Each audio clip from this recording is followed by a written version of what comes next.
जय हिंद साथियों, सत श्री अकाल, राधे राधे। आप सबका आपके अपने परिवार A to Z वाला पर पुनः स्वागत है। मेरे दोस्तों, आज के सेशन के अंतर्गत हम डिस्कस करने वाले हैं एक मॉडर्न हिस्ट्री का बहुत ही शानदार टॉपिक को। मॉडर्न हिस्ट्री में जो हमारे पुर्तगालिया कंपनी भारत में आई थी, कब आई और कंपनी की स्थापना कब हुई उनकी, और कब यह भारत में उनका आगमन हुआ, तो इस टॉपिक को डिस्कस करने वाले हैं। आज हम लोग चालू करने वाले हैं क्या, मॉडर्न हिस्ट्री। मॉडर्न हिस्ट्री की बात करने वाले हैं तो मॉडर्न हिस्ट्री को कहते हैं भाई मेरे आधुनिक इतिहास।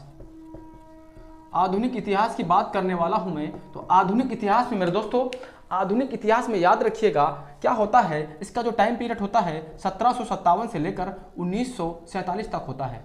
1757 की घटना और 1947 की घटना आप लोगों को पता होनी चाहिए। 1757 को क्या हुआ था, 1757 को प्लासी का युद्ध हुआ था।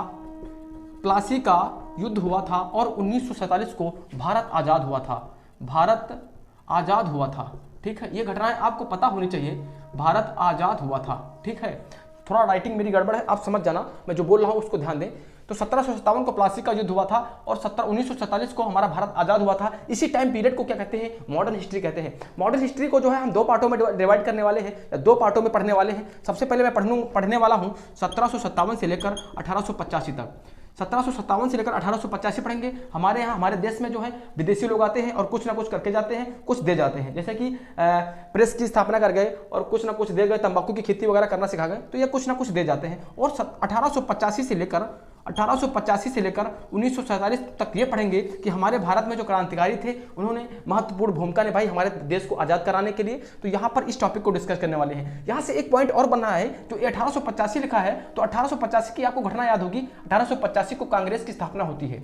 किसकी? कांग्रेस की स्थापना होती है, ठीक है। तो कांग्रेस की स्थापना पूछेगा कब होती है, तो 1885 में होती है। किसने किसकी अध्यक्षता में होती है, तो किसकी अध्यक्षता में होगी, ए हो होम की अध्यक्षता में होगी। और पहले पूछेगा तो पहले अध्यक्ष कौन थे, तो कौन थे, उमेश चंद बनर्जी थे। आपसे पूछेगा पहली महिला कौन अध्यक्ष थी, तो थी एनी बेसेंट। ये भी क्वेश्चन आपको पता होनी चाहिए, जो बारीकी चीजें हैं। तो मैं डिस्कस करने वाला हूँ यूरोपीय कंपनियों को देखने वाले, यूरोपीय कंपनियों का भारत में आगमन। तो यूरोपीय कंपनियों का भारत में आगमन का क्रम जो था, सबसे पहले पुर्तगाली आए, पुर्तगाली के बाद डच आए, डच के बाद ब्रिटिश ईस्ट इंडिया कंपनी आई, या फिर कह सकते हो अंग्रेज ईस्ट इंडिया कंपनी आई। उसके बाद डेनिश ईस्ट इंडिया कंपनी आई, उसके बाद फ्रांसीसी ईस्ट इंडिया कंपनी भारत में आई थी।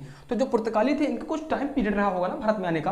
तो ये जो थे, ये मेरे दोस्तों सबसे पहले पुर्तगाली 1498 को भारत में आए थे, ठीक है। जो 1498 को सबसे पहले कौन आया था, वास्को डी गामा आया था, जो मैं अब नेक्स्ट टॉपिक में डिस्कस करने वाला हूँ। तो उसके बाद कौन आया, डच आए। डच आते हैं 1605 को। उसके बाद अंग्रेज आते हैं 1608 को। उसके बाद डेनिश ईस्ट इंडिया कंपनी आती है मेरे दोस्तों, डेनिश आती है 1620 को। फ्रांसीसी आती है 1668 को। ये तो था भारत में आने का क्रम कंपनियों का।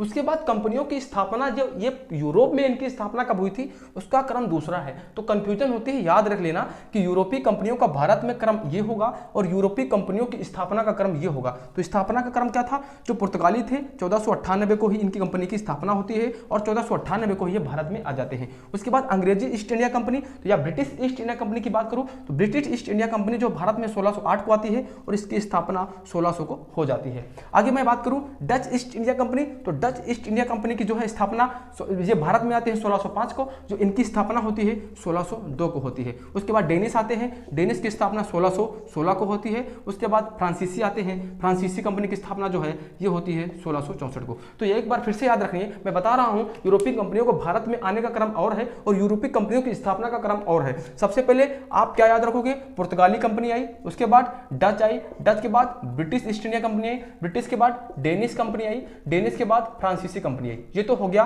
कंपनियों का आने का क्रम भारत में। उसके बाद कह रहा है फ्रांसीसी कंपनी की जो है, मतलब यूरोपीय कंपनियों की स्थापना का क्रम क्या होगा, सबसे पहले पुर्तगाली, पुर्तगाली के बाद जो है ब्रिटिश, ब्रिटिश के बाद डच, डच के बाद डेनिश, और डेनिश के बाद क्या हो रहा है, फ्रांसीसी हो रहा है।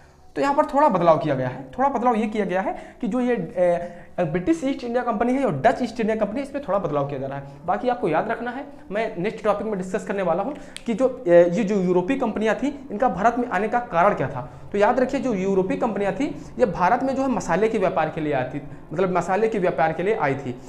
हालांकि मसाला यहाँ पर पहले जाता था, कुस्तुनतुनिया एक प्लेस था, वहाँ पर मसाला जाता था। वहाँ पर एक कुस्तुनतुनिया जो प्लेस था, वहाँ पर एक शासक ने, उस्मानिया सल्तनत ने अपना अधिकार कर लिया था, जिसके कारण मसाला व्यापार वहाँ पर अवरुद्ध हो गया था। और यहाँ पर जो है जिसके कारण यहाँ यूरोपीय लोग जो थे मसाले की खोज करने के लिए भारत में आए थे। और जो यहाँ भारत आने वाला पहला यूरोपीय था वो वास्को डिगामा था। हालांकि कोलंबस भी भारत की खोज करने के लिए निकला था, वो अमेरिका पहुंच गया था।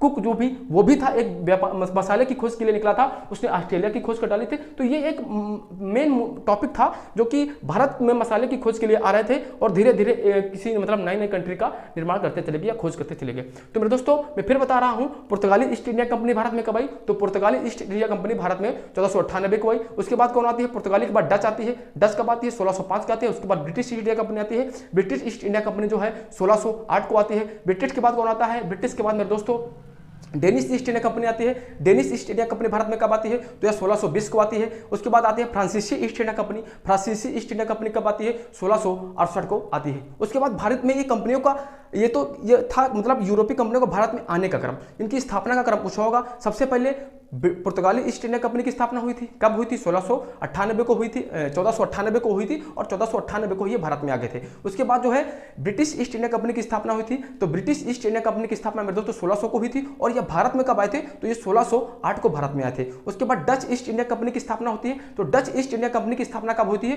तो यह 1602 में होती है। और भारत में कब आए थे? तो भारत में यह 1605 को आए थे। उसके बाद बात कर रहा है कि जो डेनिश ईस्ट इंडिया कंपनी थी, तो डेनिश ईस्ट इंडिया कंपनी की स्थापना 1616 को होती है और ये भारत में कब आते हैं? 1620 को आते हैं। उसके बाद कह रहा है फ्रांसीसी ईस्ट इंडिया कंपनी, तो फ्रांसीसी ईस्ट इंडिया कंपनी की स्थापना 1664 को होती है और भारत कब आते हैं? तो यह भारत में 1668 को आते हैं। मैं बात आगे नेक्स्ट टॉपिक में करने वाला हूं। बाकी पढ़ते रहो मजे के साथ, क्लास को डेली लो। हमारे हिस्ट्री की क्लास मॉडर्न हिस्ट्री में पढ़ा रहा हूं, डे बाय डे आपको वीडियो प्रोवाइड कराऊंगा।